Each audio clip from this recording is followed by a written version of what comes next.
여기 두 사람이 있습니다. 둘 다 올해 똑같이 1억 원을 벌었는데 한 명은 세금으로 3,500만 원을 냈고 한 명은 150만 원만 냈습니다. 둘 다 탈세도 신고 누락도 편법도 없는 완벽한 합법이었죠. 같은 금액, 같은 나라, 같은 세법이지만 세금이 23배 차이가 납니다. 어떻게 이런 일이 가능한 걸까요? 먼저 그 답을 드리기 전에 더 불편한 질문을 하나 드려야겠습니다. 여러분은 세금에 대해 얼마나 알고 계신가요? 아마 대부분 분들은 많이 벌면 많이 내고 적게 벌면 적게 내는 누진세 구조의 공평한 부담으로 알고 계실 겁니다. 학교에서 그렇게 배웠고 뉴스에서도 항상 그렇게 말하니까요. 그런데 만약 그 상식이 처음부터 절반만 맞는 이야기라면 어떨까요? 만약 세금이라는 시스템이 처음 설계될 때부터 어떤 방식으로 돈을 버느냐에 따라 완전히 다른 규칙이 적용되도록 만들어져 있다면요. 그리고 그 사실을 아무도 제대로 가르쳐주지 않는다면 말이죠. 저는 오늘 세금이 불공평하다고 분노하자는 게 아닙니다. 그런 영상은 이미 넘쳐나거든요. 제가 하려는 건 다릅니다. 세금이라는 시스템이 실제로 어떤 구조로 작동하는지 그 설계도를 정확하게 보여드리려는 겁니다.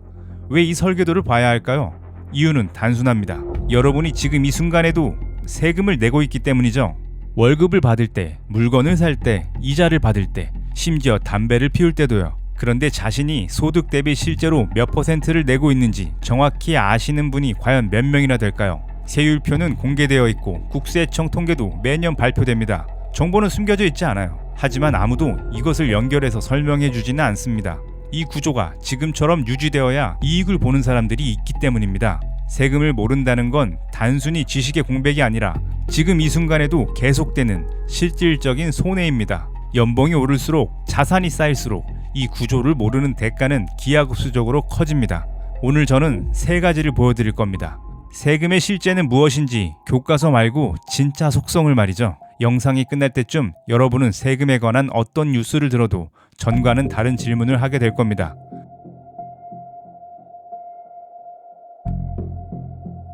자, 이제 본론으로 들어가겠습니다. 세금이 뭔지 여러분들은 이미 알고 있다고 생각하실 겁니다. 도로를 깔고 군인 월급을 주고 복지를 운영하기 위해 국민이 부담을 나눠 갖는 것이겠죠. 많이 버는 사람이 더 많이 내고 적게 버는 사람은 덜 내는 누진세 구조, 공평한 사회를 위한 공평한 분담, 학교에서도 뉴스에서도 늘 그렇게 말했으니까요. 그런데 여기서 아주 불편한 질문을 하나 드려야겠습니다. 정부는 왜 세금을 거둘까요? 돈이 필요하기 때문이라고 하실 텐데 정부는 돈을 직접 만들 수 있습니다. 코로나 때 실제로 그랬죠. 한국은 수백 조를, 미국은 수천 조를 키보드 몇 번으로 만들어냈습니다. 그렇다면 찍으면 되는 돈을 왜 굳이 국민들한테서 걷어가는 걸까요? 이 질문의 답에서부터 세금의 진짜 속성이 시작됩니다. 그 속성은 세 가지입니다. 첫 번째 속성은 세금이 원화를 원화이게 만드는 장치라는 겁니다. 지금 여러분 지갑 안에 있는 그 종이 한 장을 왜 돈이라고 부를까요? 예쁜 색깔 때문도 아니고 한국은행이 보증하기 때문만도 아닙니다. 진짜 이유는 단 하나, 세금을 이걸로 내야 하기 때문입니다. 국가가 세금을 반드시 원화로 내라고 강제하는 순간 원화는 살아납니다. 원화를 가져야만 세금을 낼 수 있으니 사람들은 원화를 원하게 되고 그 수요가 곧 화폐의 가치가 됩니다. 일제강점기 조선 총독부는 조선인에게 일본 엔화로 세금을 납부하도록 강제했습니다. 조선인들이 쌀과 면포로 세금을 내던 관행을 일순간에 바꿔버린 거죠. 그 순간부터 조선의 농민들은 생존을 위해 엔화를 벌어야 했고 엔화를 벌기 위해 일본이 설계한 경제회로 안으로 강제 편입됐습니다. 화폐 수요를 국가 권력이 강제로 만들어낸 겁니다. 세금이 없으면 화폐는 그냥 종이입니다. 두 번째 속성은 세금이 시중에 풀린 돈을 태우는 소각로라는 겁니다. 코로나 때 무슨 일이 벌어졌는지 기억하실 겁니다. 전 세계 정부가 수천조 원을 풀었고 2년 뒤 물가가 폭발했습니다. 라면 한 봉지 가격이 오르고 전기료가 오르고 외식비가 올랐죠. 그때 각국 정부가 꺼낸 해법 중 하나가 세금으로 시중의 돈을 거두어들이는 것이었습니다. 세금으로 거두어들인 돈은 다시 지출되기 전까지 시중에서 사라집니다.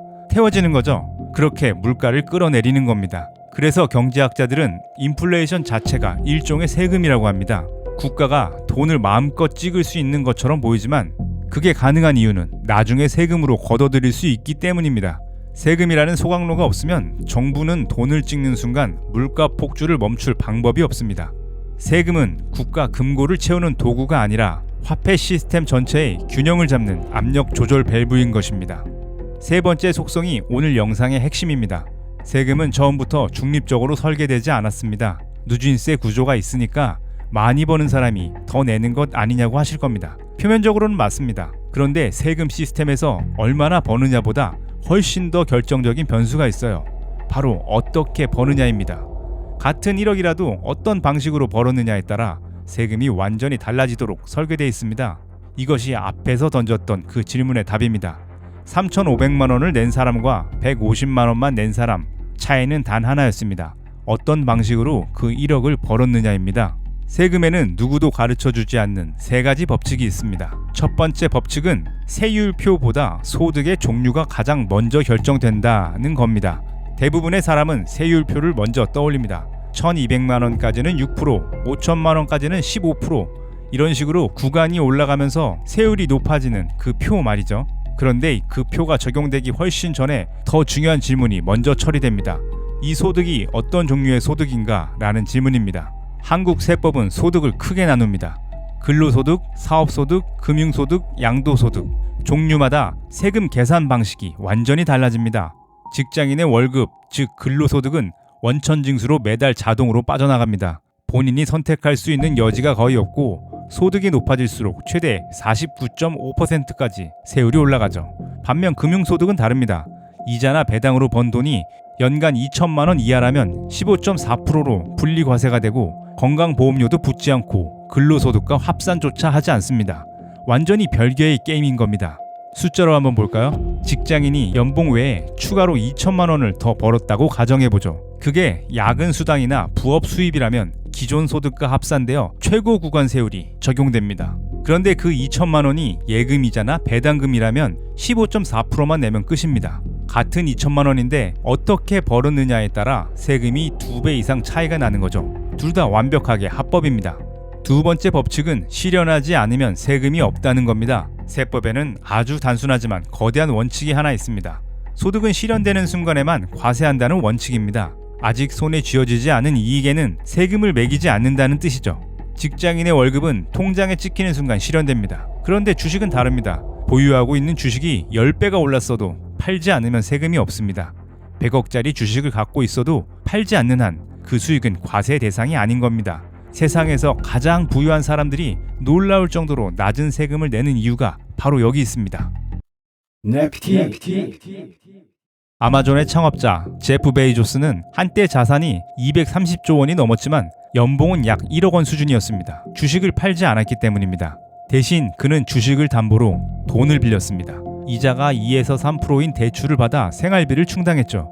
소득이 아니라 빚으로 살았기 때문에 세금이 없었습니다. 한국도 마찬가지입니다. 대주주들이 주식담보대출을 활용하는 방식은 이미 일반화되어 있고 자산은 수천억인데 과세소득은 수억 원에 불과한 구조가 이렇게 만들어집니다.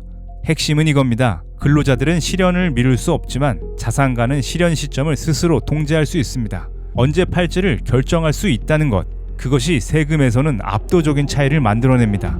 세 번째 법칙은 소비할수록 더 내는 구조라는 겁니다. 부가가치세는 소득과 무관하게 모든 사람에게 똑같이 10%가 붙습니다. 연봉 3천만 원인 사람도 연봉 3억인 사람도 편의점에서 음료수를 살 때는 같은 부가세를 내죠. 겉으로 보면 공평해 보입니다. 하지만 실질적인 부담은 전혀 다르죠. 연봉 3천만 원인 사람은 버는 돈의 대부분을 먹고 입고 이동하고 통신비 내는 데 씁니다. 소득의 대부분이 소비로 나가기 때문에 부가세 부담이 소득 대비 실질적으로 8에서 9%에 달합니다. 반면 연봉이 3억인 사람은 소득의 일부만 소비를 하고 나머지는 저축을 하거나 투자를 합니다. 소비되지 않는 돈에는 부가세가 붙지 않으니 실질적인 부담은 소득 대비 2에서 3% 수준에 불과합니다. 부가세뿐만이 아닙니다. 담배세, 주세, 유류세처럼 소비에 붙는 세금들은 모두 같은 방식으로 작동합니다. 이것을 간접세의 역진성이라고 부릅니다. 소득이 낮을수록 소득 대비 세 부담이 오히려 더 커지는 구조입니다. 한국의 간접세 비중은 전체 세수의 약 40%로 OECD 평균인 32%보다 훨씬 높습니다. 누진세가 있어서 공평하다고 배웠지만 간접세의 역진성이 그 누진 효과를 상당 부분 상쇄하는 겁니다. 이 세 가지 법칙이 맞물리는 방식을 이해하면 왜 같은 1억을 벌었는데도 세금이 23배 차이가 나는지가 보입니다. 그리고 동시에 왜 이 구조가 수십 년 동안 바뀌지 않고 그대로 유지되고 있는지라는 더 불편한 질문이 떠오릅니다. 여기까지 들으셨다면 자연스럽게 이런 생각이 드실 겁니다. 이 구조가 이렇게 불균형하다면 왜 아무도 바꾸지 않는 걸까요? 정보는 숨겨져 있지 않습니다. 국세청은 매년 국세통계 연보를 발표하고 금융소득 상위 1%의 실효세율이 얼마인지, 근로소득자의 실효세율이 얼마인지 전부 공개되어 있습니다. 그 통계를 보면 금융소득 상위 1%의 실효세율은 약 15%대인 반면 연봉 5천만 원인 직장인의 실효세율은 약 19%입니다. 자산가가 직장인보다 낮은 세율을 내는 겁니다. 이 사실이 공개자료에 버젓이 나와 있는데 왜 시스템은 그대로일까요? 첫 번째 이유는 간접세에는 저항이 생기지 않는다는 겁니다. 소득세나 법인세를 올리면 즉각적인 반발이 생기죠. 언론에 보도가 되고 이해 당사자들이 목소리를 냅니다. 세금을 올린다는 사실이 눈에 보이기 때문에 저항할 타이밍이 생기는 거죠. 그런데 부가세는 다릅니다. 편의점에서 음료수를 살 때 계산대에서 자동으로 빠져나가기 때문에 내가 지금 세금을 내고 있다는 인식 자체가 생기지 않습니다. 담배세가 오르면 잠깐 화제가 되다가 사라지고 주세가 오르면 그냥 술값이 오른 것처럼 느껴질 뿐입니다. 그래서 어느 나라 정부든 세수를 늘려야 할 땐 가장 먼저 손대는 것이 간접세입니다. 반발이 적고 걷기 쉽고 정치적 비용이 낮기 때문이죠. 두 번째 이유는 세법의 복잡성 자체가 방어막이라는 겁니다. 세금을 공평하게 만들기 위해 복잡해졌다고 배웠지만 구조적으로 보면 복잡성은 그 자체로 특정 계층에게 유리하게 작동합니다. 세법이 복잡할수록 그 복잡성을 활용할 수 있는 사람이 유리해지는 겁니다. 전문 세무사를 고용할 수 있고 절세 구조를 설계할 수 있고 소득의 종류를 선택할 수 있는 사람들이죠. 반대로 월급쟁이는 선택지가 없습니다. 원천징수로 자동으로 빠져나가고 연말 정산으로 정산하면 끝입니다. 세법의 복잡성을 활용할 여지 자체가 없죠. 만약 세법이 단순해지면 어떻게 될까요? 소득의 종류에 상관없이 같은 세율을 적용하면 어떻게 될까요? 지금 이 구조에서 유리한 위치에 있는 사람들의 이점이 사라집니다. 그래서 세법은 단순해지지 않습니다. 매년 개정될 때마다 조항이 늘어나고 예외가 추가되고 더 복잡해집니다. 세 번째 이유는 입법자들이 이 구조에서 가장 유리한 위치에 있다는 겁니다.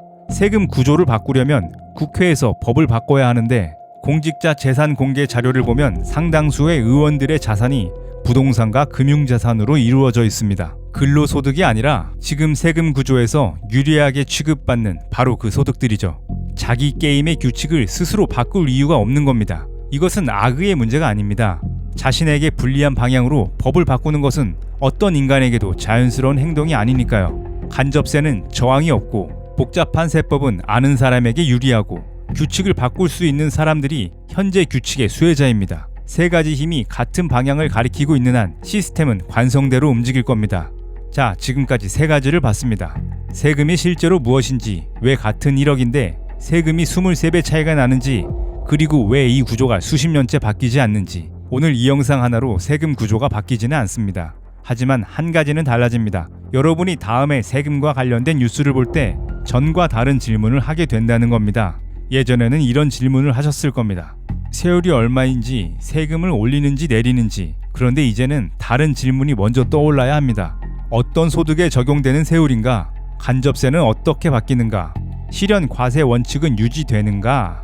세금 정책을 발표할 때 정치인들이 가장 자주 쓰는 표현이 있습니다. 서민을 위한 감세, 부자 증세. 이 말이 나오면 이제는 멈추고 물어봐야 합니다. 어떤 세금을 올리고 어떤 세금을 내리는가? 소득세 최고 구간을 올려서 부자 증세처럼 보이면서 동시에 부가세를 올리면 실질적으로는 저소득층의 세 부담이 더 커지는 효과가 나올 수 있습니다. 숫자 하나만 보면 보이지 않고 구조 전체를 보면 보이는 것들이죠. 그리고 한 가지 더 말씀드리겠습니다. 지금 여러분이 100% 근로소득으로만 살고 있다면 세금 측면에서는 가장 불리한 위치에 있는 겁니다. 실현을 미룰 수 없고 소득의 종류를 선택할 수 없고 원천징수로 자동 납부됩니다. 이것이 나쁜 것이라는 말이 아닙니다. 이것이 구조라는 말이죠. 구조를 알면 그 안에서 선택지가 보입니다. 소득의 일부를 어떤 형태로 가져갈 것인지, 금융소득 분리과세 2천만 원 한도를 어떻게 활용할 것인지, 이런 질문들이 비로소 의미 있게 느껴지기 시작합니다. 세금은 한 번 내고 사라지는 돈이 아닙니다. 평생 반복해서 나가는 돈이죠. 그 돈이 어떤 구조로 빠져나가고 있는지 아는 것과 모르는 것의 차이는 시간이 갈수록 커집니다. 오늘 영상에서 다룬 내용은 빙산의 일각입니다. 상속세와 증여세가 실제로 어떻게 작동하는지, 법인세 구조가 개인소득세와 어떻게 다른지, 부동산 세금이 자산 가격에 어떤 영향을 미치는지 이런 주제들은 앞으로 하나씩 다뤄나가겠습니다. 이상 네피티였습니다. 영상이 도움이 되셨다면 구독과 좋아요 부탁드립니다.